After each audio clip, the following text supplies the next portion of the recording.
ऐसे थोड़ा ना है कि पुलिस आपको अरेस्ट कर ले तो आपके सारे राइट ख़त्म हो गए। आपको इन्वेस्टिगेशन के टाइम पे, ट्रायल के टाइम पे और पोस्ट ट्रायल कुछ ऐसे राइट्स हैं जो हमेशा अवेलेबल होते हैं, just because you are human being. तो उसमें से कुछ ऐसे राइट्स हैं, अगर आपको पता है तो आप पुलिस की हैरेसमेंट से भी बचेंगे, पुलिस को करप्शन से भी बचेंगे, मारपीट से भी बच जाएंगे, और आने वाले टाइम में you will have better standing in court. तो सबसे पहला जो राइट है वो आपका है सेक्शन 50 सीआरपीसी। यानी जब अगर पुलिस आपको अरेस्ट करने के लिए आती है तो ये पुलिस की ड्यूटी है कि वो आपको ये बताए कि वो किस ग्राउंड में आपको अरेस्ट कर रही है, क्यों आपको अरेस्ट किया जा रहा है। क्योंकि सुप्रीम कोर्ट ने अरनेश कुमार के जजमेंट में बोला है कि किसी भी ऐसे केस में जहाँ 7 साल तक की जेल होती है वहाँ पे पुलिस डायरेक्टली अरेस्ट नहीं कर सकती, उसको पहले 41A का नोटिस देना पड़ेगा। दूसरा, अगर कोई पुलिस वाला कहता है कि आपके अगेंस्ट वारंट आए हुए हैं तो आप उस वारंट की कॉपी देख सकते हो, और ये देख सकते हो कि यह बेलेबल वारंट है या नॉन बेलेबल वारंट है। तो इस सिचुएशन में आप पुलिस के साथ जाने से मना भी कर सकते हो। अगर वो सिर्फ बेलेबल वारंट है उस पर साइन कीजिए, श्योरिटी दीजिए और आगे बढ़ जाइए। तीसरा, सेक्शन 57 सीआरपीसी के हिसाब से कोई भी पुलिस वाला किसी भी आदमी को 24 घंटे से ज़्यादा कस्टडी में नहीं रख सकता। तो अब डर ये रहता है कि 24 घंटे के दौरान अगर वो आपके साथ मारपीट करे तो उससे बचने का क्या तरीका है। तो आप सबसे पहले एक काम कर सकते हैं कि जब पुलिस वाला आपको अरेस्ट करता है तो आप उसी टाइम अपना मेडिकल चेकअप करवाने की डिमांड कर सकते हो।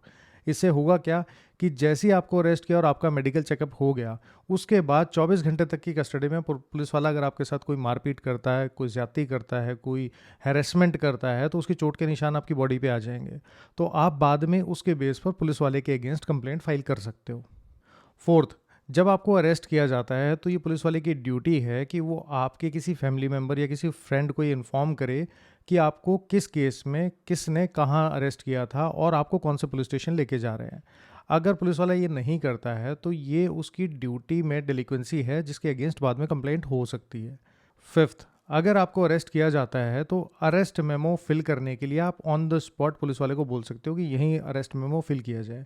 क्योंकि जिस टाइम पे अरेस्ट मेमो फिल किया जाएगा उसी टाइम पे पुलिस वाले की ये भी ड्यूटी है कि वो डिस्ट्रिक्ट और स्टेट लेवल के कंट्रोल रूम में ये इन्फॉर्म करे कि किसको अरेस्ट किया गया है, उसके फादर का नाम क्या है, उसका एड्रेस क्या है, किस ऑफिसर ने अरेस्ट किया है और कौन से पुलिस स्टेशन में उसको रखा जाएगा। और कोई भी पुलिस वाला आपके साथ मारपीट नहीं कर सकता। तो आपके साथ अगर किसी तरह की ज्यादती होती है, कोई मारपीट हो जाती है, तो आप जब भी मजिस्ट्रेट साहब के सामने पेश किया जाए वहाँ पे आप अपनी रिटन कंप्लेंट या ओरल कंप्लेंट बता सकते हो कि मेरे साथ मारपीट की गई है और मेरा मेडिकल चेकअप करवाया जाए। और आप उस डेलिक्वेंट पुलिस ऑफिसर के अगेंस्ट अगेन कंप्लेंट फाइल कर सकते हो, जिसके बाद मजिस्ट्रेट साहब ये डिसाइड कर सकते हैं कि आपको आने वाले टाइम में पुलिस कस्टडी रिमांड में भेजा जाए या जुडिशियल कस्टडी में। और चांसेस होंगे कि आपको जुडिशियल कस्टडी में भेज दिया जाएगा, आपको उस पुलिस ऑफिसर की कस्टडी में नहीं भेजा जाएगा जिसके अगेंस्ट एलिगेशन है आपके साथ मारपीट करने के। और जब आपको अरेस्ट किया जाता है या जब आपके साथ इंटेरोगेशन होती है तो उस टाइम पे आपका ये राइट है कि आप लीगल एड ले सको। तो आप इन्वेस्टिगेटिंग ऑफिसर या एसएचओ के पास ये बोल सकते हो कि मुझे अपने लॉयर से एक बार बात करनी है, और आपके लॉयर से आपकी बात करवा दी जाए और मिलवा दिया जाए। और सबसे इम्पॉर्टेंट बात यह है कि अगर आपको कोई इन्वेस्टिगेटिंग ऑफिसर ये बोलता है कि आप ब्लैंक पेपर पे साइन कर दो, तो आप ये चीज़ हमेशा याद रखना कि कोई भी कन्फेशन अगर आप पुलिस वाले को देते हो या कोई क्राइम अगर आप पुलिस वाले के सामने एडमिट कर लेते हो तो उसकी कोर्ट में कोई एडमिसिबिलिटी नहीं है, उसकी कोई वैल्यू नहीं है। तो कोई भी इन्वेस्टिगेटिंग ऑफिसर अगर आपसे इस तरह की कन्फेशन साइन करवा लेता है तो किसी भी कोर्ट में उसकी कोई वैल्यू ना होने के कारण उसको एविडेंस में प्रोड्यूस नहीं किया जा सकता। आपका अगेंस्ट जो केस है वो पुलिस को यानी स्टेट को पब्लिक प्रोसिक्यूटर के थ्रू इंडिपेंडेंटली प्रूव करना पड़ता है।